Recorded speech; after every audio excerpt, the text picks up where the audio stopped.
महावीर का जन्म 540 बीसी में किस स्थान पर हुआ था? तो महावीर का जन्म 540 बीसी में कुंडग्राम या वही कुंडलपुर जो वैशाली में स्थित है वहाँ हुआ था। तो इसका आंसर होगा ए कि महावीर का जन्म 540 बीसी में वैशाली के कुंडग्राम या कुंडलपुर में हुआ था। सारनाथ जो है ये जैनों से नहीं संबंधित है बल्कि बौद्धों से संबंधित है। और किस प्रकार संबंधित है कि यहाँ बुद्ध ने प्रथम उपदेश दिया था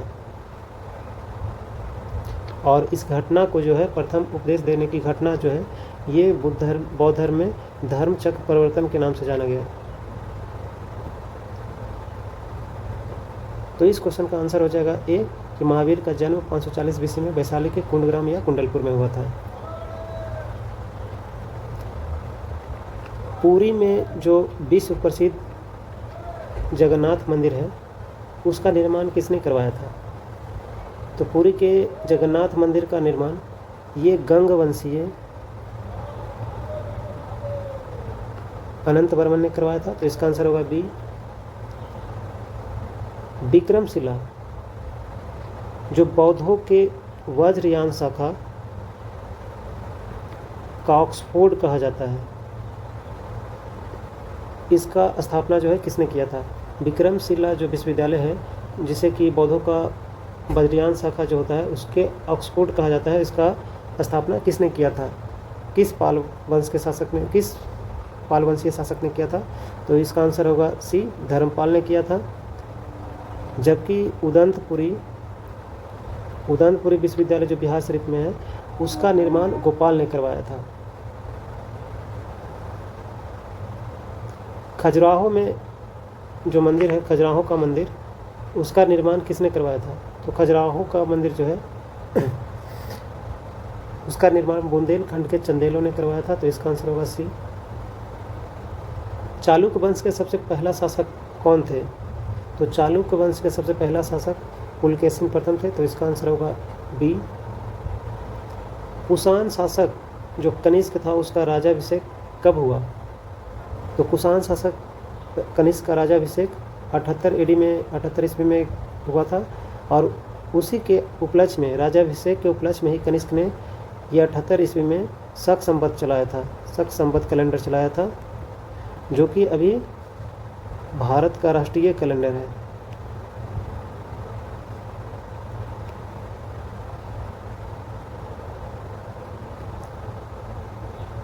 तो इसका आंसर हो जाएगा डी, कनिष्क का राज्याभिषेक 78 ईस्वी में हुआ था। बोध गया में जो बोधि वृक्ष है वो अपने वंश का किस पीढ़ी का है? तो इसका आंसर होगा ए, पंचम पीढ़ी का। भारतीय संस्कृति का स्वर्ण युग किसे कहा जाता है? राजपूत काल, मौर्य काल, गुप्त काल या चोल काल को? तो भारतीय संस्कृति का स्वर्ण युग गुप्त काल को कहा जाता है। तो इसका आंसर होगा सी। निम्न में से किसकी पांडुलिपियों को यूनेस्को की सूची में शामिल किया गया है? ऋग्वेद, महाभारत कथा, रामायण या इनमें से कोई नहीं? तो ऋग्वेद के पांडुलिपियों को यूनेस्को की सूची में शामिल किया गया है। तो इसका आंसर होगा ए। प्राचीन नगर जो तक्षशिला है वो किन दो नदियों के बीच स्थित है? तो तक्षशिला जो है सिंधु और झेलम नदियों के बीच, दो नदियों के बीच स्थित था। तो इसका आंसर होगा ए। चीनी यात्री ह्वेनसांग जो है भारत कब आया? या फिर ह्वेनसांग जो है भारत का भ्रमण किसके शासनकाल के दौरान किया था? तो इसका आंसर होगा बी, हर्षवर्धन के काल में ह्वेनसांग भारत आया था। जबकि चंद्रगुप्त मौर्य के समय में मेगास्थनीज जो था राजदूत बनकर के आया था। इसका इंडिका जो पुस्तक है वो बहुत फेमस है। और चंद्रगुप्त द्वितीय के टाइम में फाहियान आया था। तो इस क्वेश्चन का आंसर होगा बी, हर्षवर्धन के काल में ह्वेनसांग भारत आया था। हड़प्पा सभ्यता के औजार व हथियार अधिकतर बने होते थे किस चीज़ के? तो पाषाण मात्र से नहीं, पाषाण एवं ताम्र से होते थे, लेकिन इसमें और भी है ऑप्शन देख लेते हैं। लौह से, ताम्र, कांस और लौह से। तो लौह तो इसके बारे में तो इनको जानकारी थी ही नहीं, तो ये आंसर तो वैसे ही कट जाएगा। ताम्र, टीन और कांस। तो मोस्ट सुटेबल आंसर होगा इसका डी। हड़प्पा सभ्यता के औजार व हथियार जो होते थे ताम्र, टीन और कांस से बने होते थे। तो इसका आंसर होगा डी। बुध से संबंधित अवसरों से जुड़े प्रतीकों में स्तूप जो है किसका प्रतीक है? तो बुध के विभिन्न अवसर जो है, मृत्यु जो है, स्तूप जो है मृत्यु से संबंधित है, जन्म से संबंधित है, ये कह सकते हैं कि कमल और या फिर सांड। गृहताग से संबंधित है घोड़ा, और प्रथम उपदेश से संबंधित है चक्र। चक्र से संबंधित है इनका बुध का प्रथम उपदेश देने वाली घटना, और ज्ञान प्राप्ति जो है ये बोधि वृक्ष। तो इस क्वेश्चन का आंसर हो जाएगा ए कि स्तूप जो है बुध के मृत्यु से की घटना से संबंधित है, तो इसका आंसर होगा ए। मान्यता अनुसार महाभारत की लड़ाई जो है कुरुक्षेत्र में कितने दिनों तक चली थी?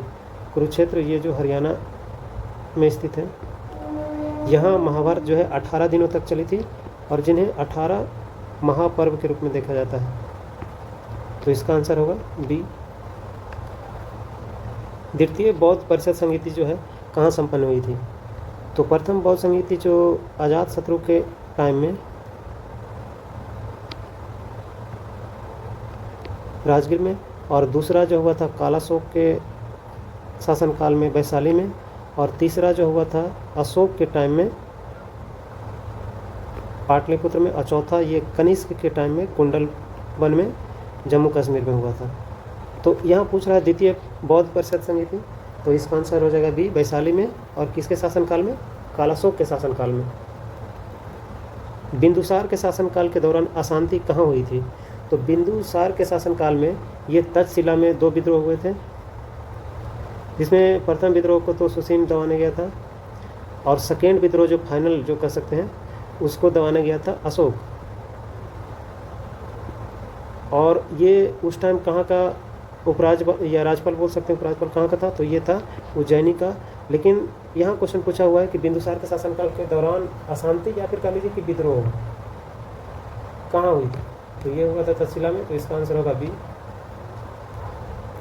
बंगाल के विभाजन को किसने रद्द किया? तो बंगाल के विभाजन को लॉर्ड हार्डिंग ने रद्द किया था, और ये लॉर्ड कर्जन ने तो इसको कह लीजिए कि लागू किया था, तो इसका आंसर होगा बी, लॉर्ड हार्डिंग ने बंगाल के विभाजन को रद्द किया था। हड़प्पा स्थल किस नदी के तट पर है? तो सिंधु नदी के तट पर यह है मोहनजोदड़ो, और ये सिंधु नदी के दाएं तट पे है। सिंधु नदी के दाएं तट पे मोहनजोदड़ो, और रावी नदी के बाएं तट पे हड़प्पा स्थल है, हड़प्पा स्थित है। तो इस क्वेश्चन का आंसर हो जाएगा बी, रावी नदी के तट पे हड़प्पा स्थित है, तो इसका आंसर होगा बी। भारत पर पहला आक्रमण करने वाला जो था कौन था? तो भारत पर हमला करने वाला पहला आक्रमणकारी जो था ये डेरियस प्रथम था, तो इसका आंसर होगा बी। अजंता की चित्रकलाएं किससे संबंधित हैं? ऑप्शन है राधा कृष्ण लीला, जैन तीर्थंकर, महाभारत का युद्ध, या सहानुभूतिशील बुद्ध। तो अजंता की चित्रकलाएं जो है ये सहानुभूतिशील बुद्ध से संबंधित है, प्रेरित है, तो इसका आंसर होगा डी। कथा सरित सागर के लेखक कौन है? तो कथा सरित सागर के लेखक ये सोमदेव है, तो इसका आंसर होगा सी। महाराजा धीराज की उपाधि अपनाने वाला पहला गुप्त शासक कौन था? यहाँ पे पूछ रहा है पहला गुप्त शासक, मतलब कि गुप्त शासक जो होते थे महाराजा धीराज की उपाधि भी धारण किया करते थे। तो जिसमें से पहला गुप्त शासक कौन था? तो ये था चंद्रगुप्त प्रथम, और दूसरा का एक उपाधि था क्या? ये विक्रमादित्य। तो यहाँ क्वेश्चन पूछा जा रहा है महाराजा धीराज की उपाधि धारण करने वाला पहला गुप्त शासक, तो ये हो जाएगा चंद्रगुप्त प्रथम, और चंद्रगुप्त द्वितीय विक्रमादित्य की उपाधि धारण किया था, और समुद्रगुप्त को कहा जाता है भारत का नेपोलियन, जबकि श्रीगुप्त जो था ये संस्थापक था गुप्त वंश का। किसने मानव जीवन के सभी दुखों के नाश के लिए अष्टांगिक मार्ग की सलाह देते हैं? कौन दिया? तो अष्टांगिक मार्ग ये बुद्ध ने दिया था। इन्होंने 4 आर्य सत्य, 10 शील और 8 मार्ग जो अष्टांगिक मार्ग हुआ उनकी बात करते हैं। 4 अरसत में बोले हैं कि दुख है, दुख अकेले नहीं बल्कि समुदाय में होगा और दुख को दूर किया जा सकता है, दुख निरोध की उसका सिद्धांत देते हैं। और दुख निरोधगामी मतलब कि वो रास्ता भी बताते हैं दुख का, और वो रास्ता कौन, ये अष्टांगिक मार्ग। इस क्वेश्चन में मानव जीवन के सभी दुखों के नाश करने के लिए जो अष्टांगिक मार्ग का सलाह जो है बुद्ध देते हैं, तो इसका आंसर होगा बी। निम्न में से कौन सा क्षेत्र अशोक के साम्राज्य में सम्मिलित नहीं था? अफगानिस्तान, बिहार, श्रीलंका और कलिंग। तो ये श्रीलंका जो था अशोक के साम्राज्य में सम्मिलित नहीं था, तो इसका आंसर होगा सी।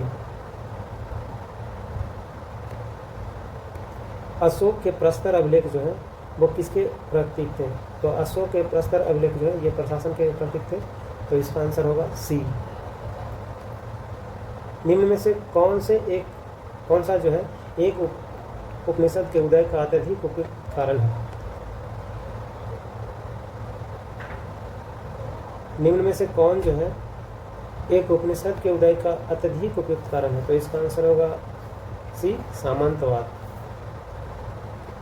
सिंधु घाटी सभ्यता की अधिकतर मोहरें क्या चीज़ की बनी हुई थी? पक्की मिट्टी, फाइनेंस या प्रकांक्षित वस्तु से, या अकीक से, या सिलखड़ी से। तो सिंधु घाटी सभ्यता की अधिकतर जो मोहरें थी उसका निर्माण सिलखड़ी से हुआ था, तो इसका आंसर होगा डी। मौर्य काल में पथ विभाग के प्रमुख को क्या कहा जाता था? तो मौर्य काल में पथ विभाग के प्रमुख को एग्रोनोमोई कहा जाता था, तो इसका आंसर होगा डी। सैंधव सभ्यता काल में श्रृंगार पेटिका के अवशेष किस स्थल से प्राप्त हुए हैं? तो सैंधव काल में श्रृंगार पेटिका ये हड़प्पा से प्राप्त हुए हैं, तो इसका आंसर होगा ए। जबकि कलिबंगा से जुते हुए खेत और ये मनके जो है चनहुदुरों से। महात्मा बुद्ध ने कहाँ महापरिनिर्वाण प्राप्त किया? तो बौद्ध धर्म में महापरिनिर्वाण का मतलब होता है मृत्यु, और निर्वाण तो ये कहा जाएगा कि ज्ञान प्राप्ति। जबकि ये बौद्ध धर्म है, और जबकि निर्वाण जो है जैन धर्म में ये मृत्यु को कहा जाता है। तो यहाँ पे महात्मा बुद्ध के महापरिनिर्वाण कहाँ हुआ था? तो ये हुआ था कुशीनगर में, तो इसका आंसर होगा सी, सारनाथ। ये फर्स्ट उपदेश यहाँ दिए थे, प्रथम उपदेश। बोध गया में ज्ञान प्राप्ति, या फिर कलिजी की निर्वाण प्राप्ति। कुशीनगर में तो महापरिनिर्वाण हो गया, और लुम्बिनी में जन्म। सूती वस्तु के साक्ष्य कहाँ प्राप्त हुए हैं? तो देखो हड़प्पा में तो श्रृंगार पेटिका या और भी जैसे कि तांबे का शीशा या फिर जो आईना बोलते हैं, तांबे का आईना, ये हड़प्पा में प्राप्त हुआ था। कलिबंगा में तो जुते हुए खेत। लोथल जो है एक डॉकयार्ड है, और मोहनजोदड़ो में है सूती वस्त्र के साक्ष्य प्राप्त हुए हैं, तो इसका आंसर होगा ए। कौन सी वस्तु हड़प्पा सवस्थल से प्राप्त नहीं हुई है? तो हड़प्पा सवस्थल से सूती वस्त्र प्राप्त नहीं हुई है। सूती वस्त्र कहाँ से प्राप्त हुई है? ये मोहनजोदड़ो से। तो इसका आंसर हो जाएगा सी। किस मौर्य स्तंभ के शीर्ष पर एक विशाल हाथी स्थापित है? तो इस पे तो है सी। संकीसा स्तंभ जो है उस पे विशाल हाथी स्थापित है, तो इसका आंसर होगा सी।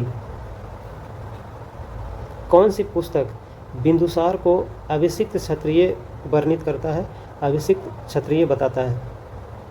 तो ये पुस्तक है दिव्यावदान, तो इसका आंसर होगा सी। अर्थशास्त्र के लेखक जो है कौटिल्य, इंडिका के तो मेगास्थनीज, राजतरंगी के कलहन। और इसी राजतरंगी में जम्मू कश्मीर का इतिहास है, और इसी में श्रीनगर के बारे में बताया गया है कि श्रीनगर को अशोक ने बसाया। तो इस क्वेश्चन का आंसर होगा दिव्यावदान। बिंदुसार को अभिषिक्त क्षत्रिय बताया गया है दिव्यावदान में। इलाहाबाद का जो स्तंभ अभिलेख का जो 21वीं पंक्ति है उसमें आर्यवर्त के कितने शासकों का जिक्र किया गया है? तो इलाहाबाद के स्तंभ का जो अभिलेख है वो उसका 21वीं पंक्ति में टोटल 9 आर्यवर्त के शासकों का जिक्र किया गया है, जिसमें से देखते हैं कि कौन कौन था। रुद्रदेव, मतीला, नागदत्त, चंद्रवर्मन, गणपति नाग, नागसेना, अच्युत मंदिर और बलवर्मन। और इनको समुद्रगुप्त ने जीता था। प्राचीन भारत में जंगलवासी को किस नाम से जाना जाता था? तो प्राचीन भारत में जो है ये जंगलवासी को निषाद के नाम से जानते थे, तो इसका आंसर होगा सी। किसने तर्क दिया कि गुप्त और गुप्तोत्तर काल में धन अर्थव्यवस्था में पतन दिखता था? तो ये तर्क आर.एस. शर्मा का है, तो इसका आंसर होगा बी। भूमि अनुदान किन्हें दिए गए थे जो शाही दरबार से जुड़े हुए थे? तो ये ब्राह्मण को दिए गए थे जो शाही दरबार से जुड़े हुए थे, तो इसका आंसर होगा बी। हड़प्पा के किस स्थल में जलाशय के प्रमाण मिले हैं? जलाशय या पौंड जो है, तालाब जो है, ये धौलावीरा में मिले हैं, तो इसका आंसर होगा बी। मौर्यों के अंतर्गत भौतिक संस्कृति के प्रचार में कौन सहायता करता था? प्रशासक, व्यापारी, बौद्ध भिक्षु या इनमें सभी? तो मौर्यों के अंतर्गत भौतिक संस्कृति के प्रचार में ये तीनों सहायक थे, तो इसका आंसर होगा डी, उपयुक्त सही, प्रशासक, व्यापारी और बौद्ध भिक्षु। चोल काल में ब्राह्मणों को दी जाने वाली भूमि क्या कहा जाता था? तो चोल काल में ब्राह्मण को दिए जाने वाली जो भूमि थी ये ब्राह्मण देव कहलाता था, तो इसका आंसर होगा ए। जबकि ये सालभोग जो था स्कूल्स को दिए जाते थे दान में। ऐतिहासिक दक्षिणापथ नामक जो क्षेत्र था उसका विस्तार कहाँ से कहाँ तक था? तो दक्षिणापथ का जो विस्तार था वो विंध्याचल पर्वत श्रेणी से लेकर के कृष्णा नदी के मध्य था, तो इसका आंसर होगा सी। चरक जो है किस वंश से संबंधित थे? तो चरक जो थे ये कुषाण के टाइम में थे, कनिष्क के दरबार में रहते थे, तो इसका आंसर है डी। डायमेकस किसके समकालीन थे? तो डायमेकस जो है सीरियाई नरेश एंटियोकस का राजदूत था जो बिंदुसार के दरबार में आया था, तो इसका आंसर होगा डी। डायमेकस बिंदुसार के समकालीन थे। संगम साहित्य में मोवेंदार कौन 3 राज्यों का वर्णन करता है? तो संगम काल में चोल, चेर, पांड्य के लिए ये मोवेंदार शब्द यूज किए जाते थे, तो इसका आंसर होगा ए।